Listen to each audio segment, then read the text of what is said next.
প্রিয় দর্শক, ঢাকা রিপোর্ট 24 এর অনুষ্ঠান এবং রাজু আহমেদ মামুনের আজকের পর্ব থেকে আপনাদের স্বাগত জানাচ্ছি। আজকের আমাদের আলোচনার বিষয় আর্টিফিশিয়াল ন্যারো ইন্টেলিজেন্স থেকে আর্টিফিশিয়াল জেনারেল ইন্টেলিজেন্স এজিআই এর উত্থান বিষয়ক আলাপ। ভয়ঙ্কর এক বাস্তবতা আমাদের সামনে আসছে। কৃত্রিম বুদ্ধিমত্তা এআই প্রতিদিন আরও শক্তিশালী হয়ে উঠছে, কিন্তু আজকের এআই যে শুধু নির্দিষ্ট কিছু কাজ করতে পারে, সেখানে ভবিষ্যতের এআই অর্থাৎ এজিআই আর্টিফিশিয়াল জেনারেল ইন্টেলিজেন্স মানুষের মতো করে সব কিছু চিন্তা করতে পারবে। শুধু তাই নয়, মানুষের চেয়েও দ্রুত গভীরভাবে বিশ্লেষণ করে সিদ্ধান্ত নিতে পারবে। এজিআই বা আর্টিফিশিয়াল ইন্টেলিজেন্স এমন এক প্রযুক্তি যা মানুষের মতো করে চিন্তা করতে পারবে, তাকে শেখানো লাগবে না, সে নিজে নিজে পরিস্থিতি বুঝে সিদ্ধান্ত নিতে পারবে। ভাবুন বিষয়টি আসলে কতটা সম্ভাবনার এবং কতটা বিপদের। সে গণিত বুঝবে, সাহিত্য বুঝবে, ছবি আঁকবে, ভাষা শেখাবে এবং আবেগকে নিয়েও বিশ্লেষণ করতে পারবে। তো একজন মানুষ যেমন স্কুলে যায়, খেলাধুলা করে, বন্ধুদের সঙ্গে কথা বলে, গান শেখে, লেখালেখি করে, এজিআইও ঠিক সেইভাবে শিখতে পারবে। এক টানা বহু বিষয়ে পারদর্শী হয়ে উঠতে পারবে, যেটা আমরা সাধারণ মানুষরা করতে পারি না বা আমাদের সীমাবদ্ধতা আছে।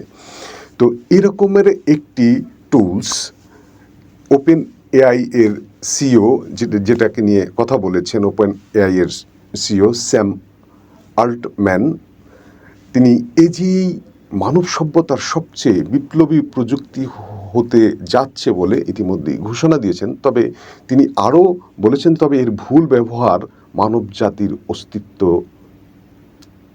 বিলীন করে দিতে পারে, হুমকির মুখে ফেলে দিতে পারে। অর্থাৎ তিনি বলতে চাচ্ছেন, এটি একদিকে যেমন মানব উন্নয়নের শ্রেষ্ঠ হাতিয়ার হতে পারে, অন্যদিকে আবার হয়ে উঠতে পারে ইতিহাসের সবচেয়ে বড় বিপর্যয়।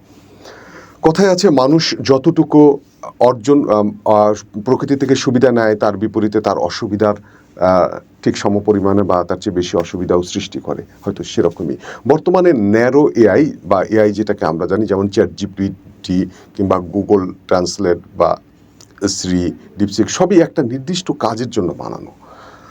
তারা নিজে চিন্তা করতে পারে না, শেখে না, কিন্তু এজিআই নিজে শিখবে, ভাববে, ভুল ধরবে, নতুন সিদ্ধান্ত নেবে এবং নিজের ক্ষমতা নিজেই বাড়াতে থাকবে। এখানে সবচেয়ে ভয়ঙ্কর বিষয় হলো, যদি একবার এই প্রযুক্তি, এই বুদ্ধিমত্তা ভুলভাবে বিকশিত হয়, তার মূল্যবোধ বিকৃত হয়, তাহলে মানুষ তাকে আর নিয়ন্ত্রণ করতে পারবে না।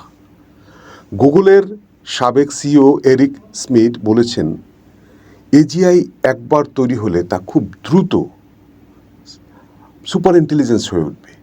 তখন সে শুধু মানুষের চেয়েও বুদ্ধিমান হবে না, বরং মানুষের প্রতিটি সিদ্ধান্তকে প্রভাবিত করতে পারবে।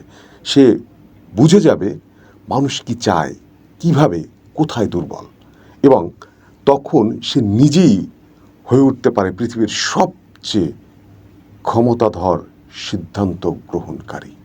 বিষয়টি আমাদের মাথায় রাখতে হবে। এআই গবেষক, গবেষণা পথিকৃৎ জেফ্রি হিন্টন, যাকে অনেকে এআই এর গডফাদার বলেন, তিনি তার চাকরি ছেড়ে দিয়ে এখন এজিআই নিয়ে মানুষকে সচেতন করে চলছেন। তার ভাষায়, আমরা এমন কিছু তৈরি করছি, এমন কিছু যার ভবিষ্যৎ আমরা নিজেরাই জানি না। এখন প্রশ্ন হচ্ছে, এই প্রযুক্তির বিপদ জানার পর আমরা কি করব? প্রথমত, আমাদের সাধারণ মানুষের মধ্যে সচেতনতা তৈরি করতে হবে। সবাইকে জানতে হবে এজিআই কি এবং কেন এটি গুরুত্বপূর্ণ। দ্বিতীয়ত, যারা এই প্রযুক্তি বানাচ্ছে তাদের উপর নিয়ন্ত্রণ, নীতিমালা এবং জবাবদিহিতা নিশ্চিত করতে হবে। তৃতীয়ত, এখন থেকেই শিক্ষা, গবেষণা এবং নৈতিক বুদ্ধিমত্তা গড়ে তোলার দিকে আমাদের প্রভূত গুরুত্ব দিতে হবে। তা নাহলে বিপদ, ভয়াবহ বিপদ অপেক্ষা করবে। এজিআই এর হাত থেকে রক্ষা পাওয়ার উপায় এটি আটকে দেওয়া নয়, কারণ এই প্রযুক্তির গতি এমন এক পর্যায়ে পৌঁছে গেছে যেটা থামানো যাবে না, মোটেই থামানো সম্ভব নয়।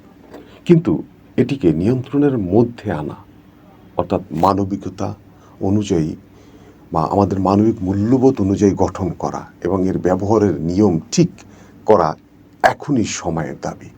সময় থাকতেই প্রস্তুতি নিতে না পারলে ভবিষ্যতে সময় কিন্তু আমাদের সময় দেবে না। এটি একটি গুরুতর, সম্ভাবনাময় এবং ভয়াবহ বিষয়। হ্যাঁ, আমরা বলতে পারি যে মানুষ যখন আগুন জ্বালানো শিখল তখন কি সে পুড়ে গেছে? না, আগুন জ্বালানোর মধ্যে দিয়ে আমরা পুড়ে যাইনি, আগুনকে নিয়ন্ত্রণ করার মধ্যে দিয়ে আমাদের সাফল্য আসছে। তেমনি এই প্রযুক্তিও যদি আমরা নিয়ন্ত্রণ না করতে পারি তাহলে আমরা এর উত্তাপে পুড়ে যাব, ধ্বংস হয়ে যাবে সমগ্র মানবজাতি। এটি আমাদের বোঝার, ভাবার এবং ভবিষ্যৎ প্রজন্মকে প্রস্তুত করার সময়।